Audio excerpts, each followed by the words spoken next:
हरे कृष्णा, राधे राधे। देखिए, भाद्र मास की कृष्ण पक्ष की अजा एकादशी आने वाली है, जन्माष्टमी के बाद जो आती है, जिसको अजा और अनंदा एकादशी भी कहते हैं। तो ये पड़ रही है 29 अगस्त को। इसका व्रत जो है 29 अगस्त को किया जाएगा। देखिए, बहुत कन्फ्यूज़न है इस बार कि 28 को रखें या 29 को रखें। तो मैं इसका टाइम टेबल बताती हूँ, उसके बाद आपको पता चल जाएगा।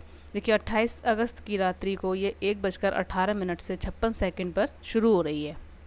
ठीक है, इतना समझ में आया। और ये समाप्त हो रही है 29 तारीख को, 29 अगस्त को रात्रि में 1:36 से लेकर 44 सेकंड पर।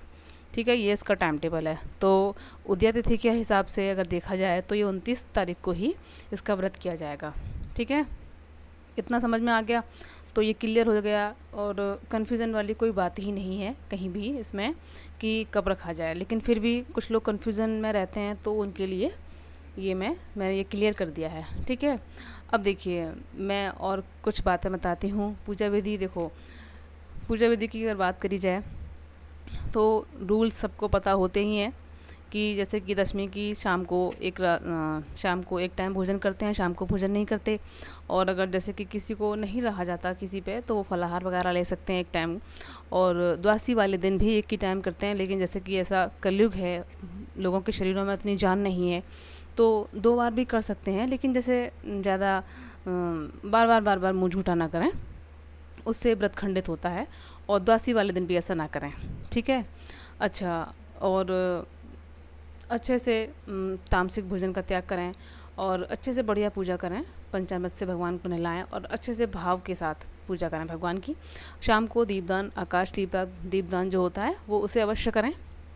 देखिए, अगर पॉसिबल हो सके, अगर आपके घर में हो, तो लकड़ी आती है ना, तुलसी की लकड़ी जो होती है, उस पर कॉटन लपेट कर उससे दीपदान करें। तो इससे कई हज़ार गुना दीपदान का फल मिलता है।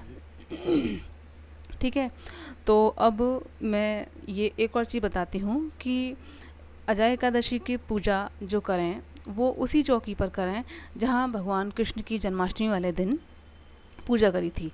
ठीक है, मतलब ज़्यादातर लोग चौकी लगाते ही हैं, जिनका मंदिर बड़ा है वो नहीं लगाते हैं, लेकिन ज़्यादातर लोग लगाते ही हैं। तो उस चौकी को हटाएं नहीं, वो अजा एकादशी की पूजा उसी चौकी पर करें। अगर हो सके तो राधाष्टमी के बाद ही उसको हटाएं। ठीक है, राधाष्टमी की पूजा भी उसी चौकी पर करें। अब मैं बताती हूँ कि अजा एकादशी पर भोग किसका लगेगा। देखिए, मैं हर एकादशी की वीडियो में अलग भोग बताती हूँ, और होता भी है। एकादशी का अलग भोग होता है हर एकादशी का। एक तो कॉमन भोग होते हैं, जैसे कि मखाने की पीली खीर हो गई, या पीली कोई और मिठाई हो गई, या कोई पीला और फलाहार हो गया। ये कॉमन भोग हैं, इसको सबको लगाते ही हैं। और जो अलग भोग लगता है, तो इस बार बादाम और गुड़ का भोग लगेगा। इससे तोते की योनि से मुक्ति मिलती है। तो आप चाहे हलवा बना कर ले लें बादाम का, चाहे किसी और तरीके से लेना चाहें वैसे ले सकते हैं, लेकिन खाएं ज़रूर। जिनका निर्जल व्रत है वो अगले दिन पारण करने के बाद खाएं, और जिनका नहीं है वो शाम को पूजा करने के बाद जब फलाहार करेंगे तो उसके साथ ले सकते हैं। ठीक है, अब मैं आपको एक उपाय बताती हूँ। जिनका काम काफ़ी दिन से नहीं हो पा रहा है, कोई रुकावट आ रही है, तो उसके लिए बताती हूँ मैं। पीपल के पत्ते लें, 5 ले सकते हैं, 7 ले सकते हैं, तो जैसे भी पॉसिबल हो। लेकिन ध्यान रखें इस बात का कि एकादशी वाले दिन पीपल के पत्ते या तुलसी के पत्ते तोड़े नहीं जाते, उससे पहले तोड़ के रख लें।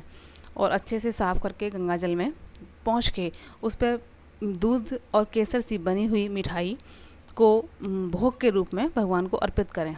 और मन ही मन कामना करें, विनती करें भगवान से कि हमारी जो भी इच्छा हो आपकी मन में, वो कहें।